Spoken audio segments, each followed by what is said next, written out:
iwinjo kaki wuotho to kawira ramaki wi bari sechete idhiadho sifel wacho ni anadwani mondo kawuono pi maremo. Penj laktar wuok tich nyaka tich abich saa 12 odhiambo mana e Ramogi TV.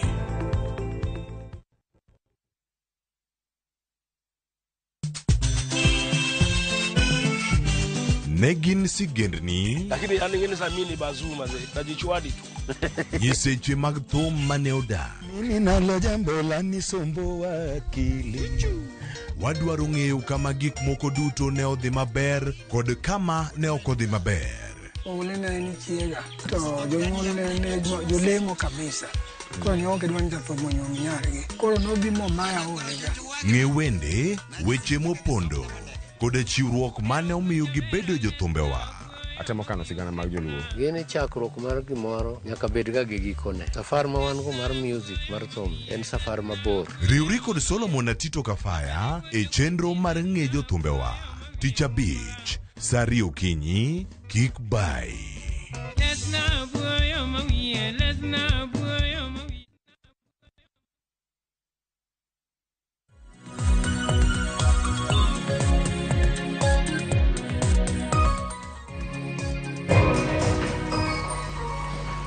Nyakoro mokejwang' machiegni ka wantiere karka achiel kachiel chenro maru piny machako sani nyakoro mokejwang' nyaka ngorom kanyo saa 2:30 wadabedo kaka warango chal mar uchumi ma Kenya weche mathoth ahinya mantiere karka mabendo wadabedo thuolo mano mag rango iwacho nyaka sani nitiere tariffs manyien mano ma piny Amerika bende koro oketo ne piny mopogore opogore. Piny Kenya en achiel kuom gi ka en atamalo 10 ni tiende nang'o nyaka mano bende koro chak iduoko wadhi bedo kae ka warango kachiel koda ka gino ma nitiere godo pek kata ber ma nitiere godo ne oganda jo Kenya en kinde machal nade.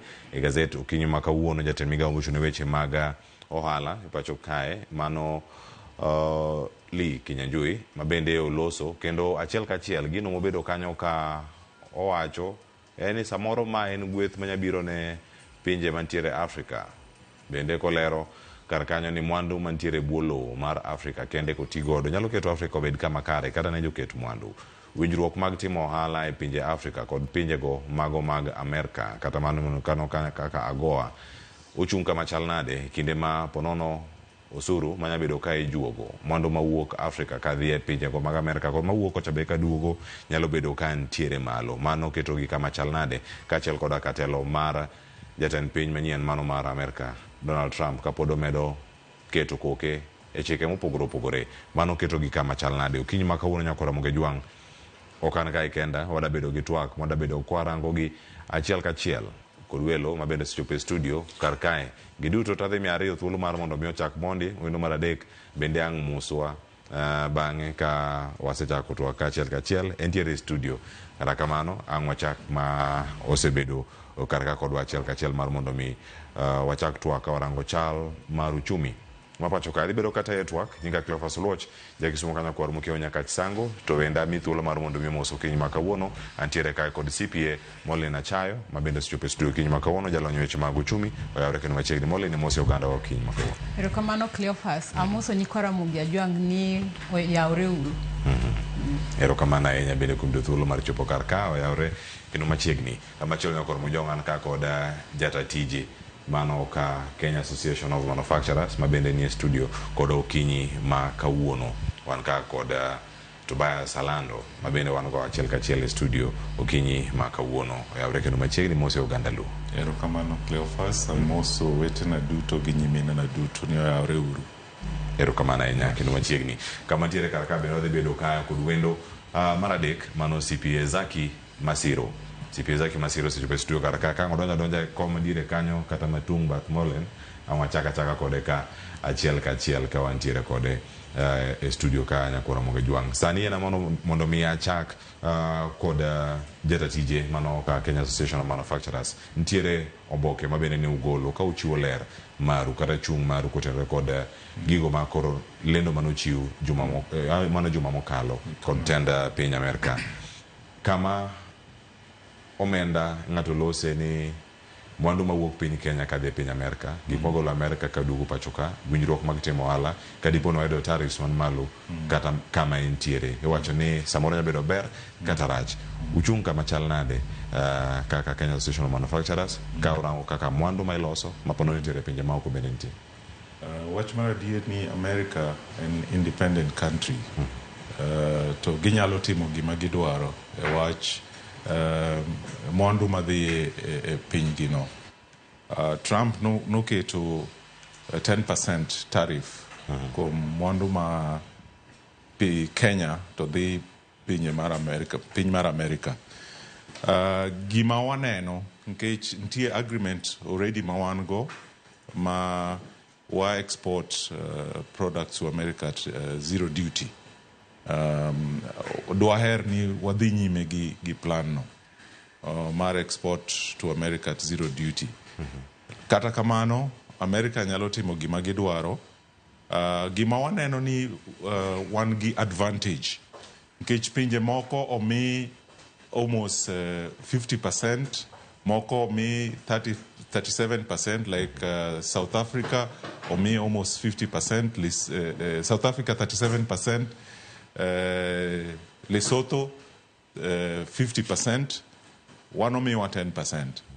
To king'iyo jok mopiem go mondo water mwandu America, jok ma kaka mantie Asia ma are very much developed in textile sector, gino migi over 50%.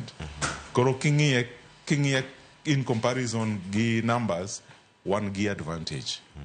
Onego wane kaka wabotiyo gi advantage no mondo water mwandu America. Gima onego serikal ong'i kabisa ni kik wa lose that market to the US. Yes. Ero kamana inya. Kena ngini podo da medo kole yo makara. Omiyo thuolo CPA Zaki Masiro mondo mi odonje kendo watwa kod achiel kachiel. Oyawre CPA Zaki Masiro kendo machiegni kiny makaoni mose oganda luo kato bang'e ang' wadhi mbele kotwak. Leo fasa oyawre. To amuso nyikwara moga jwang'. No yawre okinyi masani. Agiro ni giwinjowa. Ero kamana inya. Giwinjowa nyakwara mojwang'. Kipenje ni winjowa kanye. Mbui mar Citizen Digital, mbui mar Facebook kod YouTube wan tire achiel kachiel kanyo, kachiel kod SMS line makioro ka 2-3-6-0 to asomo otege achiel kachiel mana kama gintiere karaka. Wadhi nyime kod twak. CPA Molena chayo tarif mano ma atamalo 10 mano ne mwandu moro mora mwakao kata kwatero e pinjegi maoko kaka piny Kenya. Odhi bero wechewa mag timo ohala kod pinje maoko ahinya pinyno mar Amerika yo machal nade to yuto mag jopiny matimo ohala gi gin kama chal nade. Erokamano Cleophas. Aparo ni ka wadwa ng'iye to nyaka wang'iye gi yore ariyo. Mokwongo wendo wacho kanyo ni omiwa atamalo 10 ka wapimo kod pinje mamoko ma wapiem godo. To akwayo ni mondo maybe jawinjo wa samoro nyaka bed ong'e ni atamalo 10 no biro mana konyo japiny Kenya ma telo mwandu e pinje maoko e yor export. Kapo ni bureaucracies kata challenges ma wan godo again kaka piny Kenya wagolo. Otherwise, gi recession, global recession, kamano okobedo to pod berno okwanyal yudo. Nikech ka wawundre ni output levels ma wa expect mondo watere piny mar Amerika odok piny nikech global recession, to kata 10% no ok bi benefit wa much. Agombo bende mondo nyikwara mogi ajwang' ong'e ni competitors wa maduong' ahinya e space no gin pinje kaka Sri Lanka kaachiel gi Bangladesh.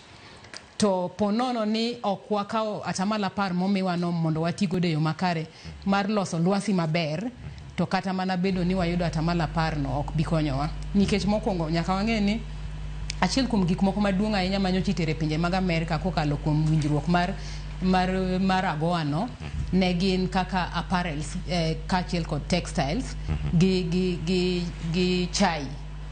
To mago bende the greatest export earners mag pinywa mar Kenya. Koro en gima nyaka wang'e ahinya, en gima will impact economy wa ka ok wang'iye maber, kendo ok en gima onego omor japiny Kenya. To ang'eyo ni sirikal marwa kaachiel kod jolony kaachiel kod joma chiwo paro ne sirikal ng'iyo wachni matut.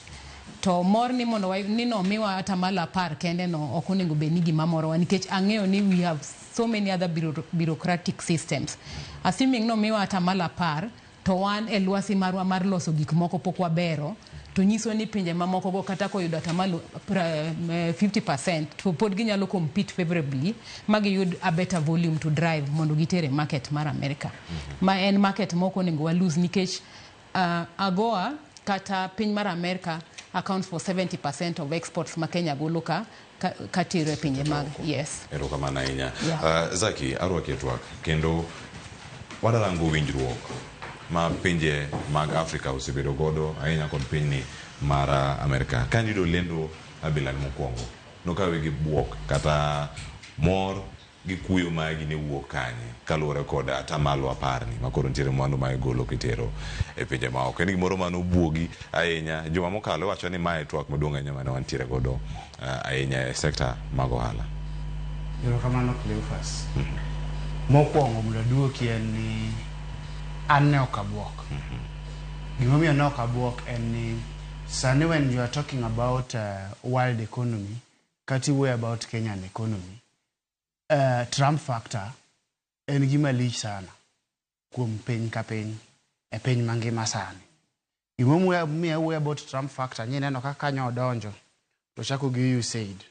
Ng'eni USAID nyo pidho familia mang'eny Kenya ka to nyo konyo departments mang'eny kata other issues ma Kenya handle domestically, but nyegi come in magitimre nade magi fit makoro negi loyonwa kaka yore mag HIV, negi chako gidonjo kata mani yore moko mag subsistence agriculture, gik machalo kamago. To Trump kanyo donjo nyo timo ang'owa nyo ogologi kendo kanyi neno odonjo to eno chako mnani odipot ji. Ne onge gima nyien kano wacho ni koro osedonjo to odiketo tariffs in every export. To them now it is an import into the US. Manye gitiyo gi baseline mar 10%. Kora neno ka Kenyans to celebrate baseline mar 10%. Okrach. And kiwinjo kaka Kenya kata kaka jatend migao nyocha no ogolo pache. No wacho ni mano is to our advantage. Tienda ni mano gima wane makonyo wakata berno wakalure gini jogo mwapiem go timre nadi no ket malo. But it is too early. Kata wanyalo wacho ni en chon mondo wawache nango ni en gima ber. To bende kwanyalo wacho ni en gima rach. Gimomiyo ok en gima rach abro wacho ni nitie gimiluongo na wake up call. Ing'e ni economy marwa wane monego bed ni walose. To kunego bed ni wa depend on tariff moketi in another country ma in US mondo mi wa wake up mondo watimre nade wachak timo gikwa. To kata kosebedo kamano tananeno no ber tiende niya nyaka wang'i kaka CPM ole no wacho onego bed ni wang'iyo wan wawegi ni wadwa mna ng'iyo ni 10% chamwa celebrate kuso onego bed ni wan wawegi nitie gima mondo watimre nade wakaw advantage mar 10%. Anaparo ni nitie gik monego bed ni watimo kaka Kenya to gi piny wacho onego bed ni kaw steps mondo bed ni 10% cha ka jomoko mwaluongo ni competitors kata jogo mwapiem go e chiro no yudo atamalo no ketnegi atamalo mamalo. Ibro ndi kata kan atamalo no oketnegi mamalo to gin kata mana factors of production e pinygi kata gigo magitiyo go mondo gilos mwandu nie yo makare to be bende ne piny. Wan wawegi wa celebrate 10% kacha mang'eni ni mano to medi. Ok wawach ni 10% ni en no dwokonwa bei mora mora piny. Oket omedwa osuru kata wawacho ni omeda ngocha malang' more wi pesa gimonego bed ni watero kuja tena wa bende our materials kata gigo mwa export kata finished product mwa export to the US beshi yote mrena omedre. Hai piny kae already our factors of production are so expensive. Steamer and other raw materials mago sebedo nigi nang'owa expensive. Koro ko medwa atamalo apar cha be kidney competitors ma in Vietnam, Sri Lanka, Iroka, already our factors of production are expensive by over 20%. Winjo Cleophas. Koro tirani kocha kodhi omeda 10% cha. Tirani wan bechwa mar mwandu timre nade bima. Koro nego beni wan wawegi wang'iyo kani mondo wakaw advantage ni joka nyo med some of them omed with almost 36% above ours. Tirani nyaka watim niya wang'iyo our factors production to wawacho ni nyaka wadwoke piny mondo koro wakaw advantage mar the American American market. No, to it will still be too high for now to say. kiwacho ni podo chon ahinya. To be asalando e ote maru manuchiwo kaka Kenya Association of Manufacturers. Ndigino mwacho kata ni en negative effects kata gigo madhi bedo kata ka ahinya oganda ahinya. Duoko chung' mar Kenya kaka achiel kuom jogo matero mwandu e pinyno mar Amerika. Kata mano mwacho kanyo ni bedo competitive e chiro mano maitero mwandu e pinje maoko. Ka en gino madhi bedo ka dok piny. Kaeto bang'e nitie mago mano wacho kar kanyo ni onyalo duoko piny kata onyalo rocho chenro mopogore opogore mag orak mosebedo kata e kinde machon.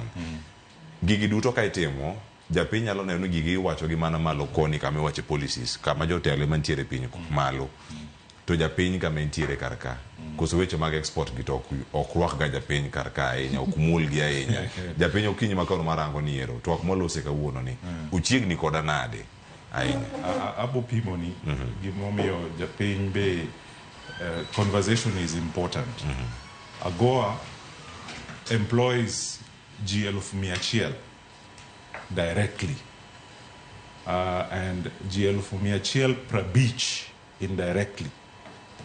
Mago nyiminewa go wetewa mondike tij under AGOA for the last 20 years.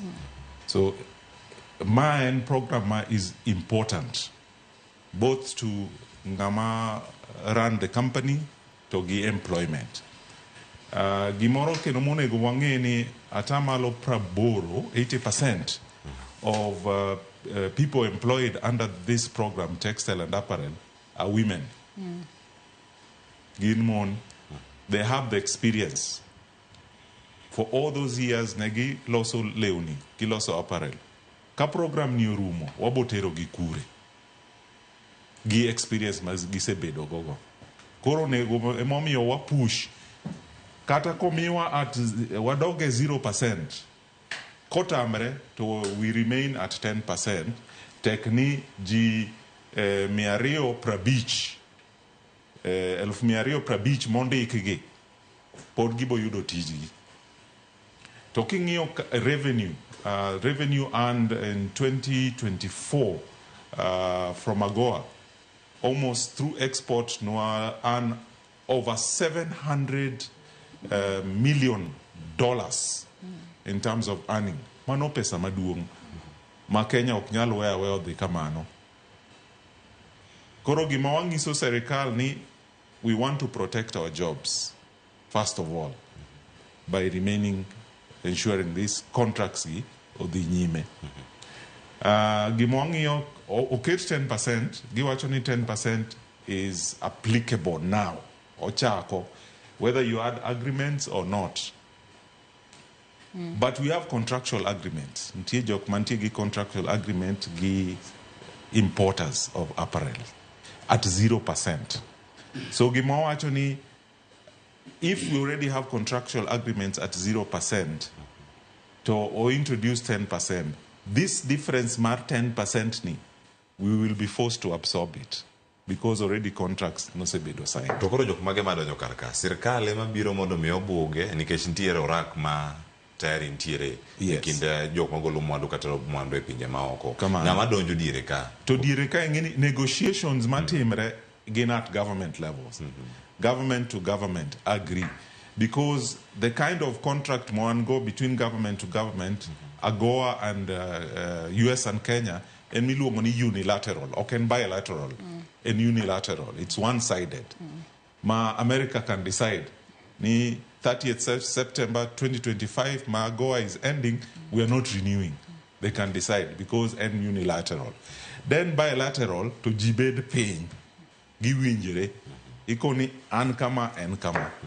But because one man benefit moingo America on this program, emomi America has an upper hand. To sani wawacho ni wabed piny gi America wawuo wakoni gini okay kata kuketo nwa kama to market ma wasebedo go Moese employ over 250,000 people, we remain with this market. Mane yuak nwa. Ero kumana enya kendo agina ngibiko no kaka ke eme kaka utemo rango ni agoa kata extension mare mara kokalo September nodwe maro chiko igani mar 2025 dibedo kata ka imedo koso itonga mantie kata ka jatend piny Amerika bene ni gimoro monyalo medo adier koso mano nyabedo mana mbaka bidhi bedo ka goyo CPM Olen adwa ketwak ni loso kata kutenore kod weche mag luasi makare mag timo ohala en luasi ma jo ohala wegi osebedo kata ka ywak ni mondo mi okete yo makare luasi makare mar ohala ni ilose yo machal nade gi kama wantiere ka angeni sani warito neno ni budget dhi chalo nade kwasetiyo kanyo ni paro mar chik mar omenda kokale mobedo chik omenda dhi chalo nade weche mag omenda kata ohala pacho kae to sani luasi ni onego bere nade mondo mi atamalo paro moket ni adieri ng'ato kik winj ni ka bende wan gi jowete wa madhi wito tije kalore kod orak mapono no nyabero ni pek ne kata weg tije mondiko. Erokamano Cleopas. Aparo ni adoka chien matin mondo a reinforce wach mane CPA Zaki owacho ni competition. You see, trade oken gima, it's not charity. Trade you earn, a space in trade you earn. Ka dhi e chiro kawuono tayudo ka Cleopas uso law siling 1,000 to Zaki uso law siling 500. To quality samoro bende chal tang nang'io mar 500 nikech donge chiro to en achiel to gigi nitie. Koro mane gima nyaka japiny Kenya nyaka ng'e ka achiel kod 10 piny Kenya nyaka ng'e ni e chiro mar America kama nyocha wause nyaka wausi in a competitive way. It is not charity. Ok bi miwago. We must fight for that space. So se miwa atamalo 10 mano ber wago erokamano. But nyaka waduog piny kaka piny mar Kenya mondo wapenjre ni to atamalo 10 ni ere kaka wadwa timore nade wadhi en cost nikech en medruok e nengo mar uso gige wa e piny mar Amerika. En ng'a mating'o osigo ni en wan kaka piny Kenya nikech wendo osewacho kacha ni ne nitiere winjruok gi markets kama nwa use already a contract ma ingeni contract ki bede to kinyal renege o kinyal wuoke nikech in gi legal obligation ni nyaka fulfill the terms mag contract go. Kama no en case no to nyiso ni piny mar Kenya biro chuno ni mondo timre nade omodhi kata absorb 10% no kata ka gidhi loso gimiluongo ni subsidy manyiso ni for every export ma watero tilo allocate pesa moro mondo cushion that 10% mondo mi watera at the same rate manyocha wawinjore cha mondo kik wawit chiro no.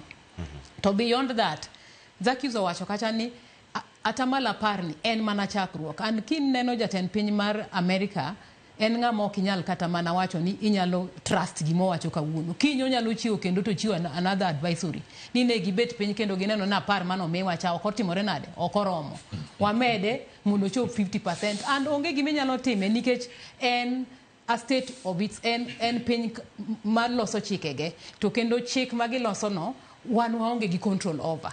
So the only thing ma wan godo gi control over kaka piny Kenya en ni how do we bring our cost of production down mondo ka poni gik ma watero e pinje mar Amerika ochopo kucho to gibedo competitive ni gidonjo gi nengo man piny omiyo wanyalo uso kendo ji nyalo weyo kama Bangladesh kata Sri Lanka to ng'iyo ma piny Kenya nikech in terms of quality to wan go gima chando en mana ni ochopo kucho gi nengo man malo. To Zaki no se mention a few of those things.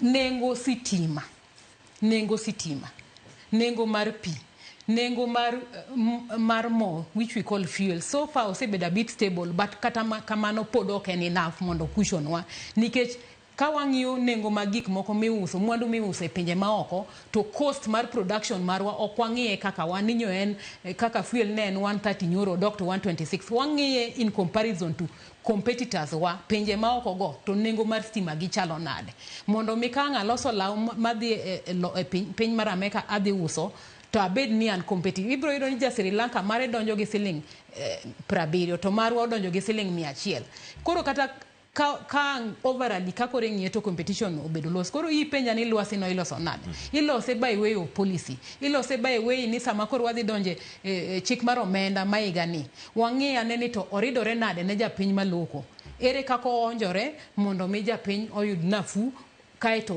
olos lwasi makare kana atok china koni ni ni winjruok, I mean exportation ma Kenya timo e piny mar America 70% is accounted for gi AGOA e winjruok mar AGOA ma be rumo dwe mar 9 kaka wendo osewacho. Ang'o ma bibiro timore tok AGOA? What happens post AGOA? Because it's coming to an end. And then kaka piny mar Kenya one very reactive. Ok wabed proactive. Warito ang'o ma no wasetimo kane pok Trump okelo that advisory mar medonwa reciprocal tariff. Ang'o ma wasetimo as policy makers. Nyaka wabed deliberate ni kane Trump odonje telo. Policy makers no nego beni oseneno direction mane onyalo kawo kodwa. Noko nego beni wach ni bogowa.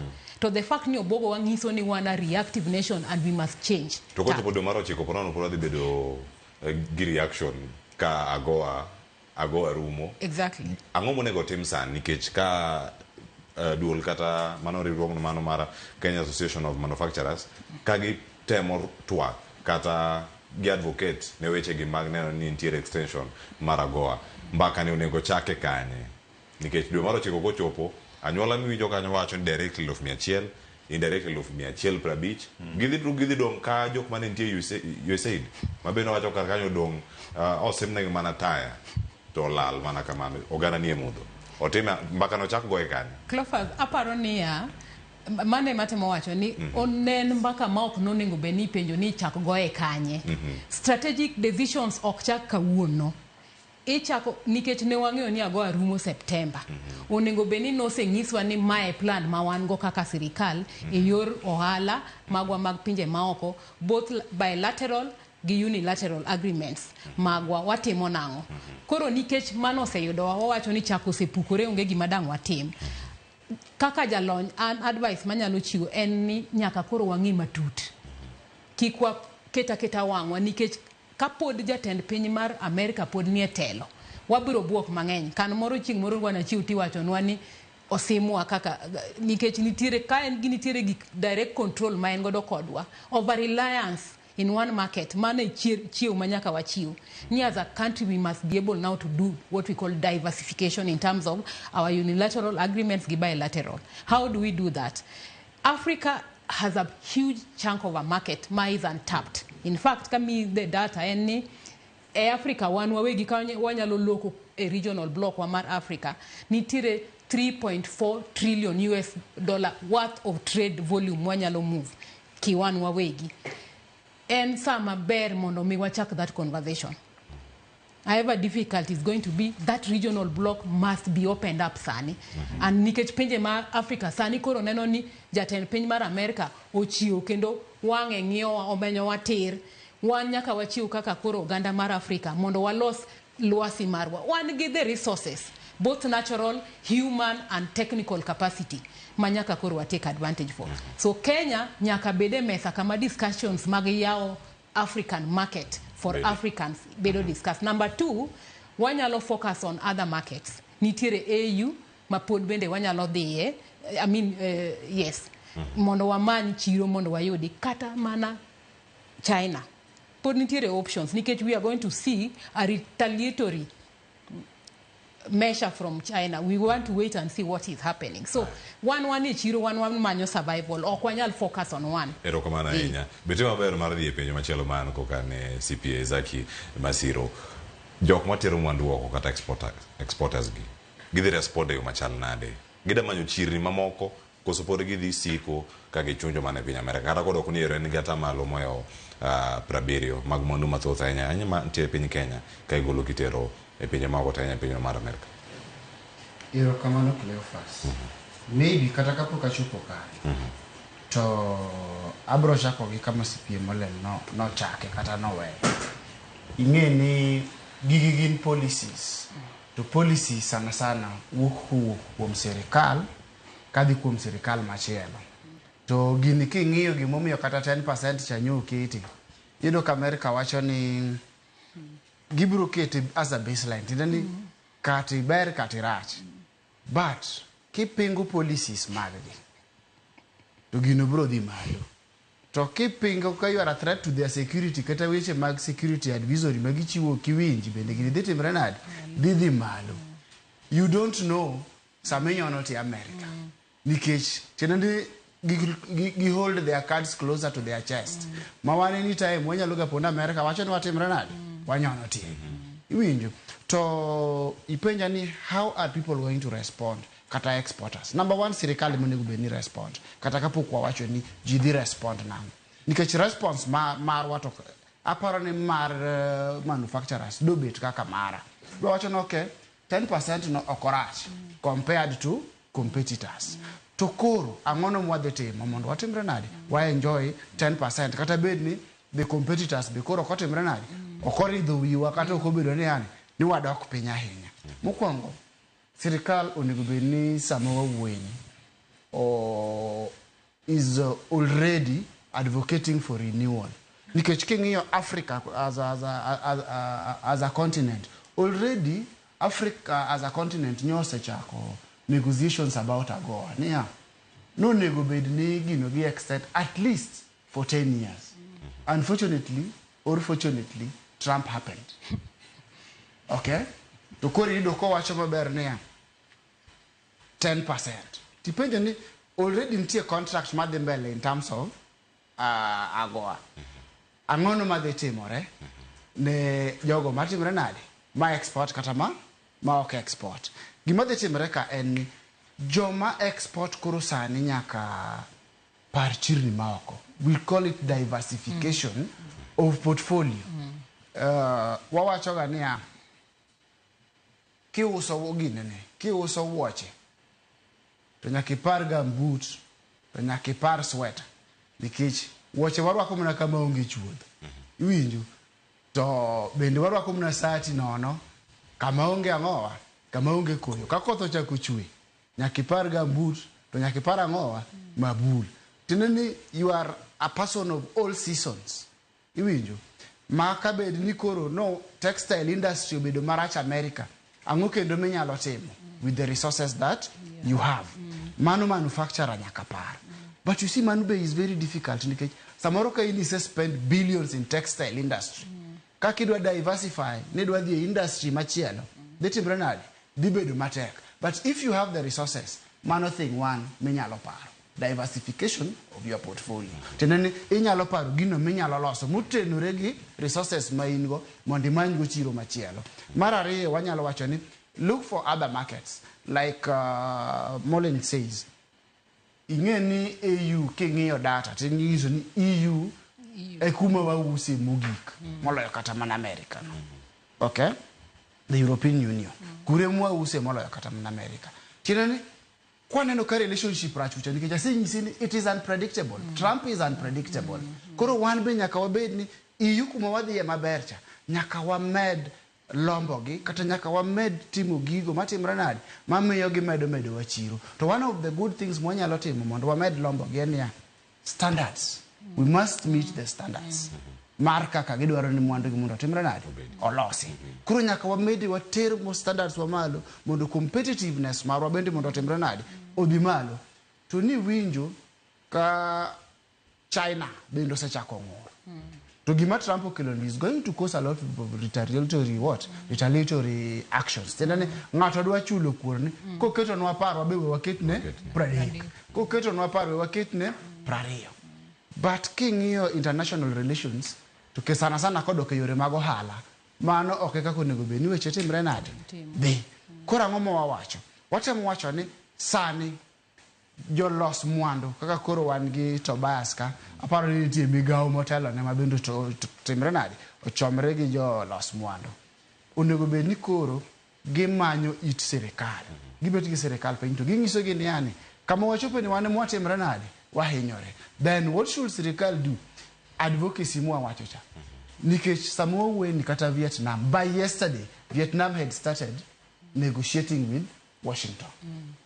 Iwinjo mondo wach mar 46% chotimruok nade odwoke piny. That is allowed. Iwinjo koro nego bed ni wabende sani kaka actually kaka Molina wacho kik wabed reactive, wabed very proactive in things that we do. Tino ni koro nyaka wadhi Washington kaka sirikal to nyaka manufacturers ema nyis sirikal ni wadware kama gibe nyaka gi push from their end to ngama ginyalo push ok ginyal push America directly ginyalo mana push America through sirikal koro gibet gi sirikal piny gimanyo sirikal to giwinjore gi sirikal ni ma ywakwa to mai kaka wadware sirikal onego bed ni by sani whatever Vietnam is doing gibende gitimre nade gitimo to kwa ng'iyo kata mana EU kuro kata mana China makoro wawacho ni are friendly bende onego bed ni sani koro wari negotiate other things mondo wabende kwa lose kocha 10% cha to kama wayute gani wanyalo gain kata mana another 5% koro policies magwa trade policies between us with EU kata China plus the African bloc as a market onego bed ni wari negotiate gi kata wamedo loso gi gibedo maber. Aya, erokamano ahinya. Mana ka milose kar kan jotelo osebedo kacha are lendo makamane tim. Jatelo moseromo gi telo moro amora mowuok e piny Amerka mar en Musalia Mudavadi. Manromo kanyo kod telo manowuok ka delegation manowuok US ka ochopo pacho kae. To gigo mane giloso ting'o weche mag keto mwandu, somo, ohala, arita kwe kachiel kod aka kwe mantiere alwora mag Afrika kod Kenya kama gintiere.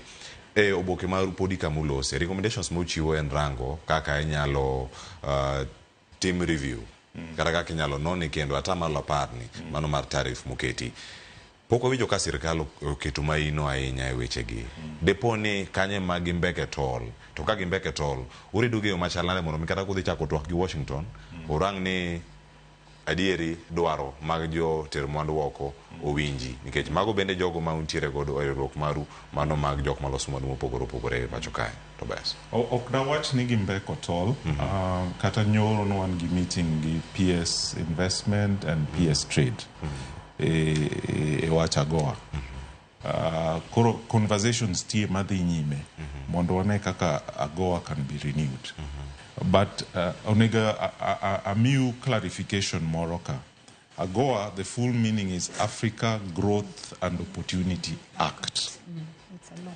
That program was to support the African countries mondo wa upscale our value chain mar cotton because there is element marikoni third party fabric mwa yudo mwa loso go textile apparels ki onego beni African countries. So the intention of the program ultimately nonego wa developed our cotton farming in the value chain. But mano pokotimre maber. Koro yudo ka we are still importing those fabric and processing and then exporting. Number two, AGOA will not be AGOA at 10% because it's no longer a growth opportunity. Because what compete all other, the baseline is 10%. If it is zero, then it is an opportunity, growth opportunity. So Sanika odok zero, gimomi wa advocate mondodok zero so that it remains AGOA. It remains that opportunity. To gino review maberu dwaro karkae ntie goods ma already shipped mantiere karkacha. Yes. Ka osecha kutiyo sani. Magi bende makogi kama gintiere koso review ma udwaro ni odhi bedo mana machako manyien gimondo maitero. Cause AGOA kingi AGOA it has an NT list ma goods almost 100 or 1,000 list of products. We are using less than 10. Which is, we are only exporting tea, coffee, a bit of agriculture, apparel products. And leather also should be there, and artifacts, different artifacts. But we are not using the full list. Koro, we are not maximizing AGOA. We've only maximized AGOA a watch, apparels, textile. Mama no be pod ber kodwan, kech money is our strength. So Sanika AGOA ends like this. It doesn't mean we cannot access US market. Podwa nyalo tero mwandu US, but wabo tero mwandu US at 10%. That is the only difference. But gimasani wo gi serikal wawacho ni one wadware at 0% because manobo miwa even further comparative advantage. To koko nyal miwa at 0%. At 10% ni, government onego mi all exporters incentives reduce certain taxes for all these importers to continue in case they are employing people. But kariwo gi mawacho ntie gik moko adek matimre e piny monego beni wa observe. Trump nosechako gi wach development aid. Trump is a disruptor en ng'ama keyo okeyo gik moko nosechako gi development aid. African countries onego sani wawach gimoro ni we rethink about development aid. Number 2, odonje trade or disrupt trade, odonje tariffs. African countries onego wabed piny we rethink about our trade again. Which other opportunity exists? Sani wang'iyo we've signed an agreement gi EU EPA giving us an access quota-free, duty-free to export to European countries, giving us an access to 300 million population. Sani onego start another conversation. Can we also seek another alternative market for our products? Number dek, disruptor mara dek katieko, an environment. Mabiro sani. King'iyo maber, Kenya has one coal deposits, Makuenika, but we've not been able to use coal deposits go in case America had a policy, international policy, mar tiyo gi coal. Sani America koni mago gino gedwa ng'eyo, tiuru gi coal. Sani don koro wadwa chako tiyo gi coal because companies have been importing coal from Tanzania. China is using coal. Angomi okotigi minerals mwango ka. So until a lot of disruptions matimre en manani African governments wabokao gigi nadi mondo wakonyre. Kok watimo kamano to ibo ketwa piny pile. Yes. Erokamano ahinya. CPM Olen, Kenya ok en piny mokwongo mayudo buok machalo kama e kind pinje mayudore Afrika. Tahinya weche mag tariffs mawuok e pinyno mar Amerika. Kendo kirango e Afrika mangima obiro namba 2 manotok Afrika ma milambo kata South Africa. Mabende wacho ni en ose diversify weche kata okeyo kit mwandu motere pinje maoko. Kenya kabire thuolo mar namba 2 gintiere gi weche go mag apparel kaachiel kod mago mag agriculture kata weche mag pur. To bende giwacho ni kacha en sector concentrated. Kar nyabero ni en orango mana sector chiel manyabedo kata ka orango to tiyo kode e yo makare. Mondo mi Kenya ochung' malo kendo ne adieri gi sudo kaka dwarore.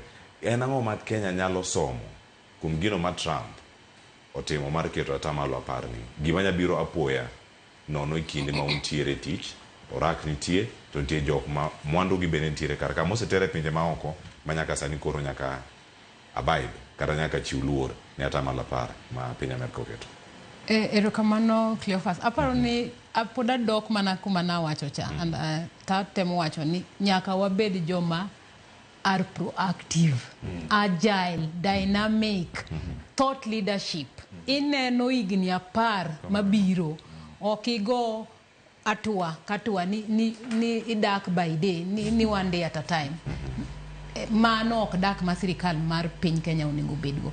Onego wabed gi think tanks, advisors mung'eyo ni wang'iyo Kenya for a period of 10 years.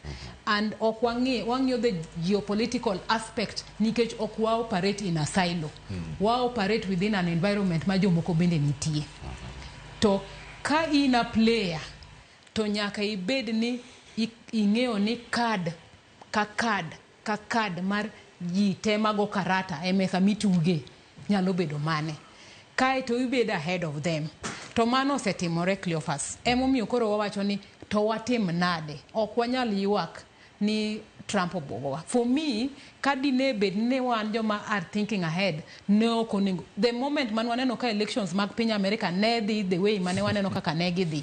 No nengo beni think tanks magwa economists osebede room moro boot camp giparo ni to what strategies do we put in place mondo wa counter, because it was not if, it was only a matter of when will he disrupt us, and he has disrupted us. So having said that, atamalo apar makoro biro in way of tariff ni koponi AGOA okobedo extended, it means there will be no duty free. So manyiso ni wabro import nikech wabro export nikech ochik to okotamo exporting, the market will still be available for us. To one bende one gi quality anyway. And wase cut an niche, wase bedo jolonye yor apparel manyocha watime maber. And a lot of investment nitie kanyo. Kawa wacho ni sirikal biro loso subsidy or absorb this 10% tariff ma di bedo a cost of a yor tero export. Ngeni mano falls back again to an expenditure ma di bedo incurred. Penjo maduong mo penjore kaka piny Kenya, do we have physical space to absorb? Do we? And you ni winjo ka wendo ka wacho ni we moved 700 US million last financial year. Kao 10% load it. Kidwa ng'iyo ni angoma odhi bedo pesa di. To be one code space no within our current budget making system. Ma nyalo absorb mano. Answer mabro mi en ni no. So oken gima biro bedo mayot. Nyaka wabeda very intentional. And sani an gima gombo neno en ni within budget ma waloso sani, area strategies in terms of resource allocation ma wan godo mondo wadwa team godo, wadwa cushion godo that element mar that advisory. And which sectors are going to renege. Indicate the problem ma wan godo e pinywa mar Kenya kani, each and every sector temo manang'iyo ni miwa justification to onge to. If you asked me ni kawuono a budget making process mwatimo sani, onengo wa make provision to mar cushioning that nikech en gi multiply effects. Ni sewinjo the direct employment ma sector ni nyocha chiwo kama no lal to kendo ni ong'isi nyaka the kind of people manyocha benefit gin joma mine kaachiel gi joma youth nikech e apparel kanyo industry no ing'eyo ni joma nitiere gin mana thoth ne gin joma mine. But ka waweyo mano nitiere kata import mar chai ma bende wan go kanyo gi horticulture joma pod nie igi kanyo ibro yudo ni thoth gi joma mine matiyo kuonde go e pono chai timo gik ma kamago. Gima affect ng'ama miyo e piny mar Kenya affect the entire country as a whole. Yes. Adani makwano kanyo Sario seromo nyakoro mjwangi sani yena mondo mi akao yueyo makao sani nyakoro mjwanga to bange ngaduogi mar mondo mi waduogi Sario masani osichopo karka ka to bange ngaduogo kod mathoth kama utingo nyakoro mjwanga neno piny Kenya kod pinje mamoko e sekta ni mara uchumi tanya bele kwa wadogo rani kaka Uganda luo gin mwandu mage monyalo keto karka account mo be ne otemo ahinya e weche mag keto pamba pur mar pamba mag loso mwandu mopogore mathoth pontiere ma waduogo go bang'yo makao sani kikidhi mabor.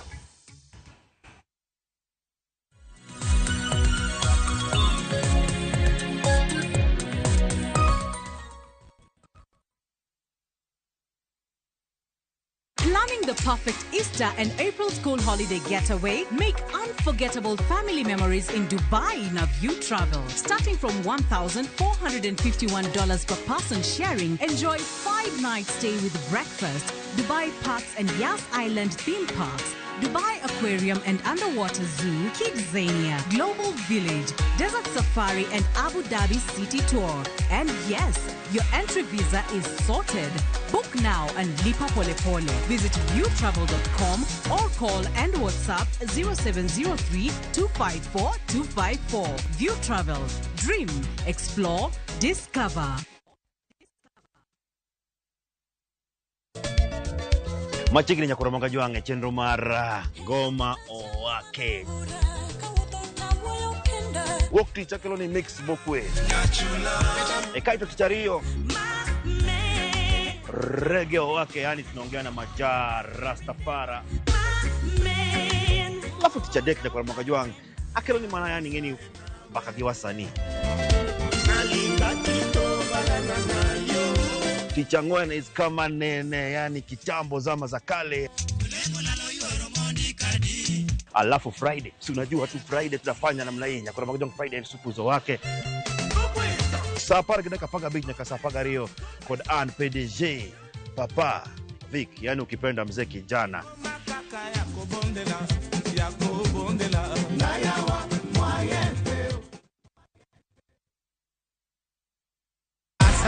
Win big in seconds. Avieta ya Shabiki.com inakupa the biggest multiplier in Kenya. Shinda up to 50,000 times your stake. Yani ukiweka stake ya 100 bob, ndege ipeperuke, unashinda 5 million within seconds. Changamkia Avieta on Shabiki.com. Not for persons under the age of 18.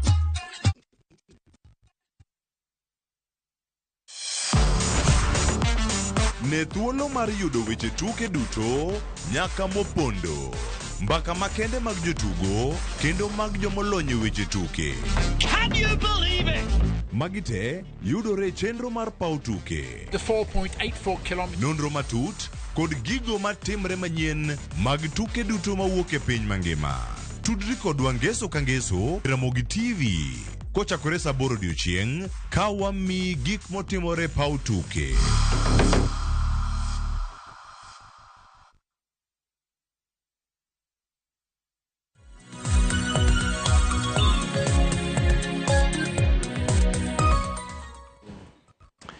Anya koro mo jong machini kendo chenro mar rupeny dhi nyime kar ka akoni kan waduogo tieko ado mana githuolo matin ahinya ka watieko dakika 15 korumo tok saa 2 ang' walora ayanga ka wantiere kar kae wenda ntiere kar kae mana kama wachope no mama kamano watwak nyakoro mnyo kata ka wane yueyo koro mondo mokoni gimo nolose ka wantiere yueyo nyakoro mo jo ate kata kod CPM Olen sani yana mondo madhir CPA Zaki Masiro mana gimila ka poko biro kata ka waduogo e twak ayanga mabeno wapenjo kanyo ni oganda wa kaka oganda joluo sani wantiere kae twak morango mondo mitere pinje maoko mondo ginyabero no peth gi gwenge ma Rift Valley ho Marokatka samoro gintiere Kenya madiere alwora ma Mount Kenya to mwandu magwa mawuok kaluo gidhi kakanye bende gikalo boda magwa mag Kenya to ere kaka jo nyalo yudo thuolo mag donjo e chirni maoko gi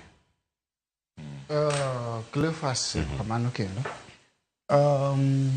kaluo kang'iyo gima wuok kaluo mitero oko gi sani tin to wang'iyare nang'ono ma wanwa ipenjo ni gidhi ga kanye mokwongo jaluo chon ne puro ndawa kabisa iwinjo ndawa mane jo British tobacco tiyogo manyo yandi nolor chanilo nang'o mastermind and the rest to kata kane ng'iyo chiro mar tobacco no ne very competitive nikech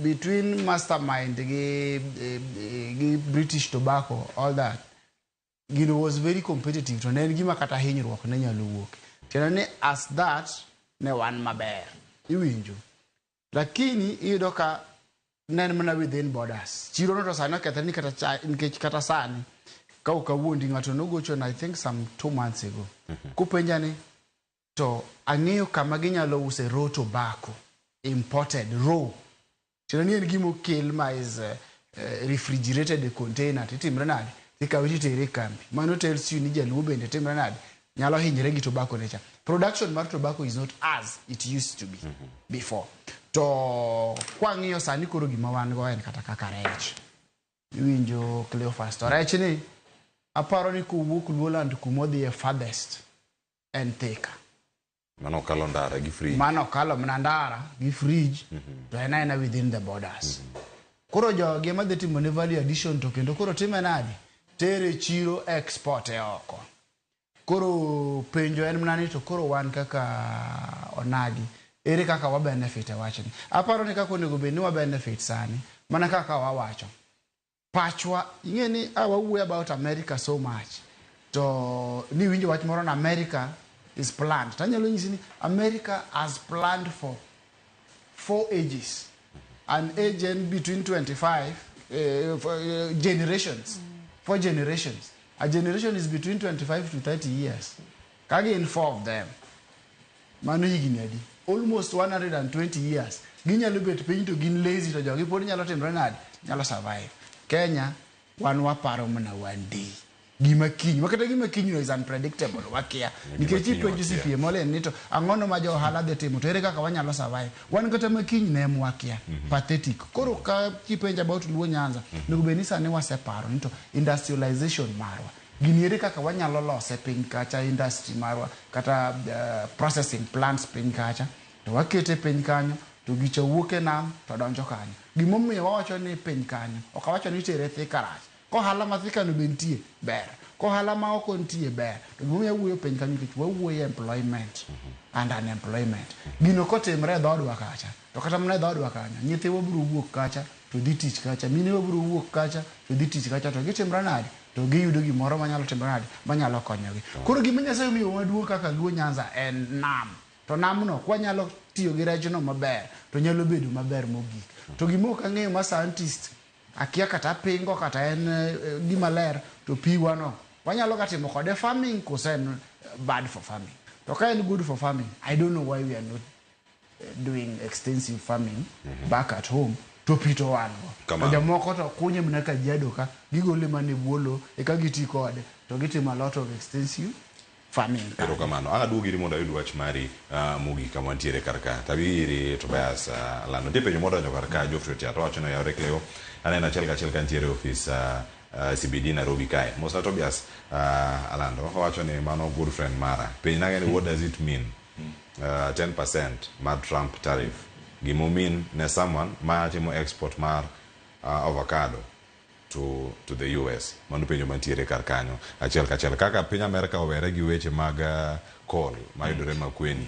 Levitoni bende nyalo weye koso Nile Treaty cha ma pod otweyo ji. Ang'o ma ok timre ni ka ng'ato ok tim pur moro malong'o kode alwora kata kembe moko ma tiyo kode.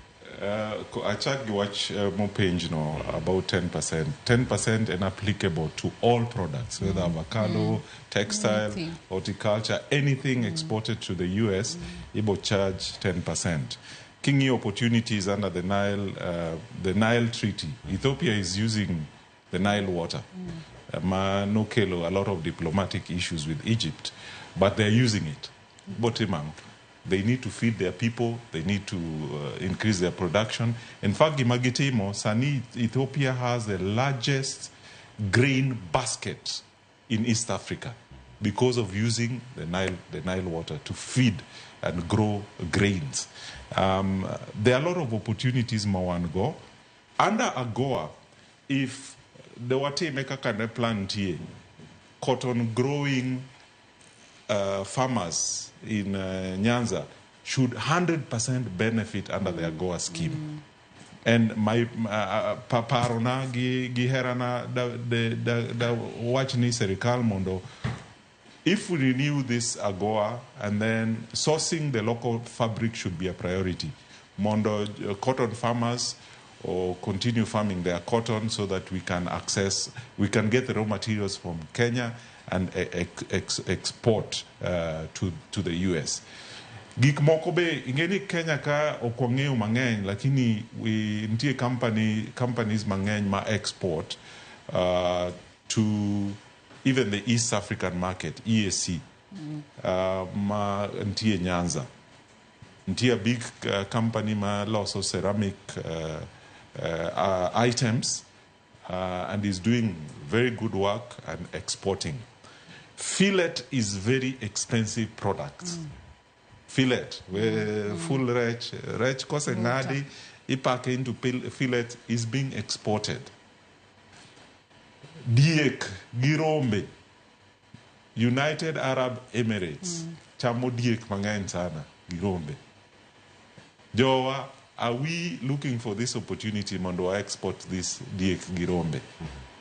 Dajiu ni ji opidh diek, ji opidh rombe, mondo wa look for those market because currently exports timre to United Arab Emirates, to Dubai. We need to export. Erokamano ahinya. Molen, antiere iri. Mbaka mogoyo mar oganda wa. Sani koro ka watieko. Tangi medem kanyo bi wach mari mogik. Ka irango kit ohala ma itimo, kembe ma waloso, mantiere alworawa, kod kaka mwandu gi bende bedo kaka itero e pinje maoko kaka yoro ohala. Wachiwe yo machal nade. Waparo higni 10 mabiro. Ok mana kiny ne wachama ng'o. Jaluo nowacho ni makiny ok ong'e. Diponi mane gima kelo matabu. Cleophas, jaluo wacho ni chiem chuth mbele rach. Koro aparo ni gima bende nyaka watim kaka oganda en ni nitiere wanyalo import both material kata service. To king'iyo under AGOA, apparel was the highest import mane watimo. To ng'eni in koda ni jaluo ng'ama ong'eni e fundi maber. Kiyudo fundi matwang'o gimoro manimba, tang' nobed manonagi. Kata mane boma ma Nairobi ka, moko go tema to jaluo mong'e tweng'o to kinyal pimo gi ng'ata ng'ata. Koro an agombo ni nikech wan ka gi CEO ni ere kaka de walos ojendewa manigi that talent to kendo gintie mondo migi yudre group moro maber ma inyalo keto kendo koro walos kata magin waloso mana mag kitenge gi the African wear kendo usore ahinya. Gin handbags moko matindo ma joma mine ohero gi mag ting'o wuoche mag ang'o to molos mana gi kitenge mondo waketgi e industrial park moro ma giloso gigo mar very maber ahinya e kiwango mamalo kae to isoyo gi e bwo EPZ kacha to giyudo kaka gin be ginyalo timore nade chopo e chiro no mondo giyud giber kendo giusre. Mano nyalo timore ne both jowa nyikwa Ramogi Ajwang' mamine kata nyithindo ma pod matindo. Gimano bende encourage godo kata mana jonyuolwa ni kikwa cha ahinya tije mitimo mag lwedo kata artifact. Kiyudo nyathi jaluo kata miyo ma jaluo ma ong'e loso to biro loso gima jaber ma kineno kata gi wang'i kama to iginene. Koro ka tieko tawacho ni Trump to ko nego bed no bwogo obwogo wabwoga nikech wan jomoko ikore to bende ka pod wamedo moko ikore to dhi medo bwogowa. Koro mae onego bed gi gimi wacho gi dho ngere ni a wake up call ne wan kaka piny Kenya ni mondo wabed gi chenro maber mar loso policies makare mar ikruok ne higni mambele gik moko mag geopolitics go kik buog waka gibiro nyaka waikre nikech wan e lwasi ma wa operate space ma jomoko bende nitie. Ero kama na inya CPM Olen CPA Zaki antiere iri kachel koda ka Tobias Salando dutio gidai ka chiel uti kode makare kamuntiere karka to piny Kenya piny achiel kuom pinje mayudore Afrika man gi advisors mathotha ahinya weche mag uchumi. Iwacho ni pod waonge powerful council manya bedo kaka mar piny Amerika kata ni Council of Economic Advisors. Ang'oma wanya bedo kae ka warango e kinde montiere karka iwacho ni advisors ema chak jatend piny biro ga to advice gino gi advice jatend piny weche mag uchumi jatend piny chak biro kono gi karka ere tiendo bed kod advisors gi e kinde ma sirkal to bende dhi mana nyime nego bende gidhi loso gidhi negotiate gidhi timo review joma gi monego bende dhi puro angi meda kanyo kangi mule mana machuok ahinya kae timia wach mari mogik. Okay, gimomiyo kawinjo penjo ni no maber akiani maybe penja ni gimomiyo sirkal nigi advisors mang'eny to weche pod richo kosi penja iyude mane kaka CPM Olen nowacho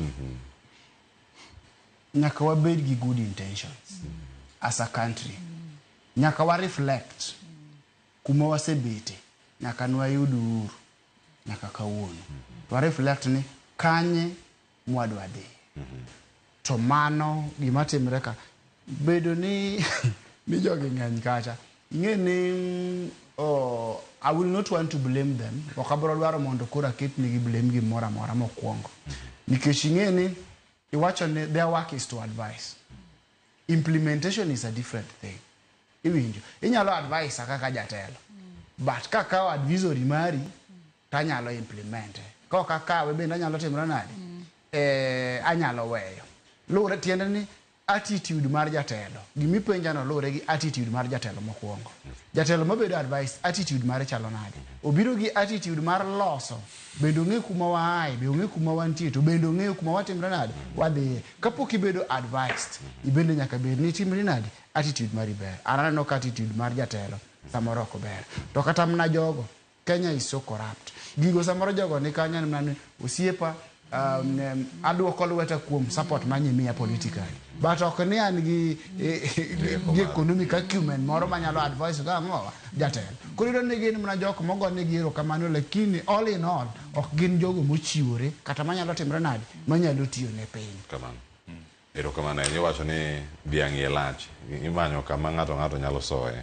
mano wacho ni manyo advisors mathoth to gi mana josiasa to be asalanda ntiere iri wach mari mogik ne oganda luo jogo mantiere kod kembe jogo machuny gi tho kalure kod weche ma watwako kinyi ma kawuono de wache mokwongo aduoko nuero kamano Ramogi kelo this conversation touching on economy jaluo en ng'ama riek ahinya en mana ni siasa ma wago mang'eny wach economy onego waket Waswahili wacho ni kipao mbele mondo wane kaka diang' wakonyre wapar mbele nitie opportunities mang'eny but these opportunities pod ok waloko gi mondo okonywa to daher jiwo owetena duto minena wuonena duto te mondo wane kaka diang' wakony pinywa mar luo e wach economy biashara mang'eny monego beni sani koro wa export to US even at that 10% wawach ni sani omiwa 10%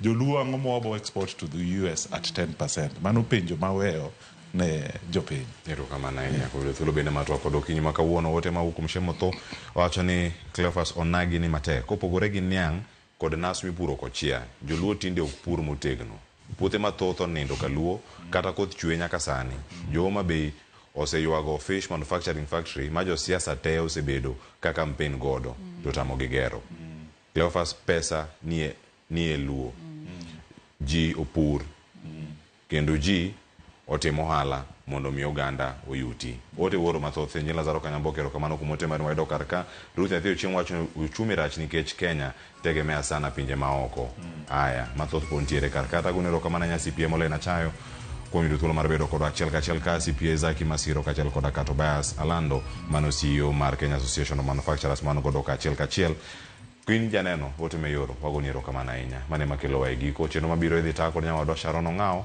mano cheno mar mbako romo kochako kod chal mar fwambo kachiel kod mbako romo to kauna chieng' tich adek wantiere ka kod cheno mar tedo gi chiemo na tayi okinyi ma kawuono twak mar rupiny nyinga Cleophas Oluoch jakisumo kanyo kwar mukeo nyakati sangu oriti masani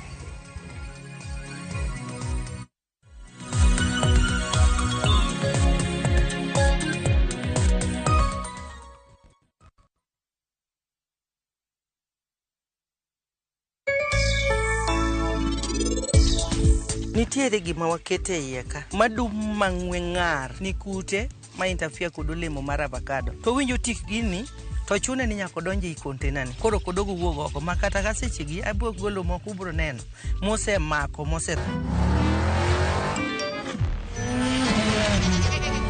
Easter happiness all around. Win big with the WRC Safari Rally 2025. Revisha and feel the roar. Ang'o mosetimore ne joma ne ochweyo ogandawa? Adhi primary Kangonditi Primary School. Gin kanye sani? Amobilize kalerte ne wago poro to gibiro wasombo kidi to watero kacha jite e secondary kacha. Waromo gi jodgi to wafwenyo sigandgi magi mopondo. Siasa ka ng'amo ywaye maduong' kata e siasa en Daniel Arap Moi. Ng'e ranyisi mabeyo mane giweyo. Ne japiny mopogore kata ng'ama ne nie duond loch ne neno ni kopo ni Kenyatta dhi Tom okawie thuolo ni mondo tanwa pinyni kaluwore gi mwaseneno kuome. Ang'o magitimo sani? To kata kamano be pod gin kodwa. Nakedo ne wach sukari ma jobunge jonjo kod buot nochaka ni bwana sukari. Gin kanye kod Walter Nyambaga tich ang'wen saa 3 otieno mana e Ramogi TV.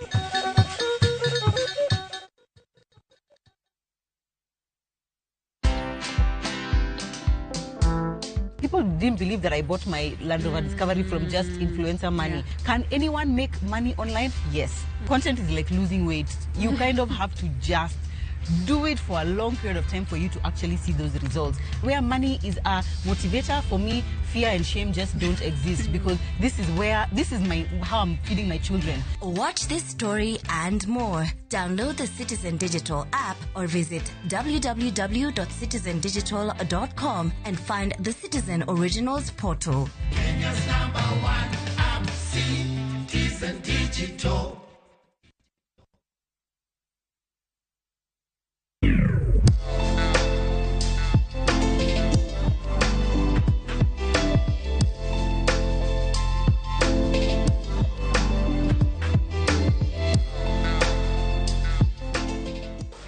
Oyawre kendo machiegni e chenro machielo mar tedo gi chiemo. Kinyalo paro ni juma mokalo ne wapuonjore kaka iloso kahawa, kuma bende ne wabulo kahawa mawarege moikore mondo koro olose godo mondo bed gima koro wamadho. Odiochieng' ma kawuono wadwa ni mondo walos kit kahawa mopogore opogore. Wan ing'eni ng'enyne wang'eyo ga ni mana marwa ma wachwako to wamadho. Nitiere kido mopogore. Nyaka idhie thoth magawa masani ibedo moko iluongo ni cappuccino, moko ni latte, gin mopogore. E gima wadwaro ni mondo watim e okinyi ma kawuono e chenro ni mar tedo gi chiemo machiegni. Koro wantiere kendi wan gi mashin mar loso kahawa, iwacho ni wadwa loso gi mopogore. Akiana wacho gi maber, iluongo gi nang'o?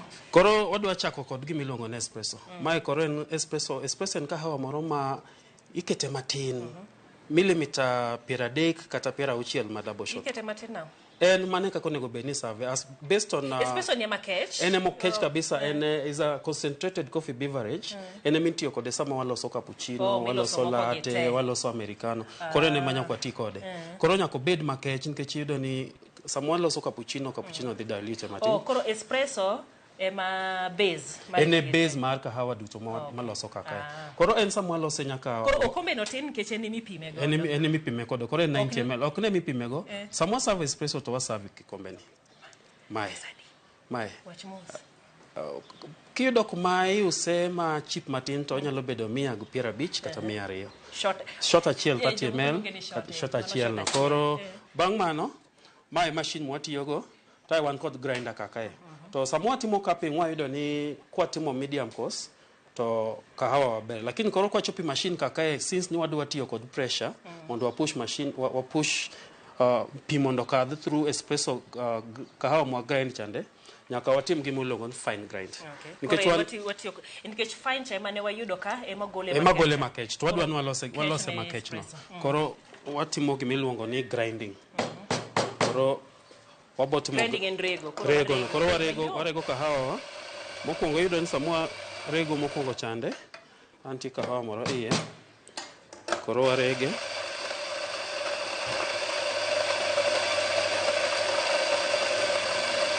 Koro mae wan kod gima tingi lweta ni waluongo ni portafilter. To portafilter tingo kahawa, orego kahawa ma between en gi kichungi more. En gi kichungi iye, to nego ben kahawa mwan kodo kaka en 16 to 18 grams, mondo miwa 60 ml. Sama waloso single espresso, kata single shot mar espresso, watiyo kod portafilter man kod spout achiel, mabo miyowa 30 ml. Koro mae... Koro mano dhi loso kikombe ariyo. Wadhi loso kikombe ariyo, single ariyo, kata wanyalo loso double achiel. Koro sama grind kahawa kakae, watimo the right grind, watimo gima iluongo ni dosage maber. Yani waketo kahawa moromo, kik obed kahawa mang'eny to kik obed kahawa matin. Tae walevelize, wakete mondo bed straight maber i portafilter kae. Then watimo gima iluongo ni tamping. Wadiyo kahawa no. Ka wasediye kamae,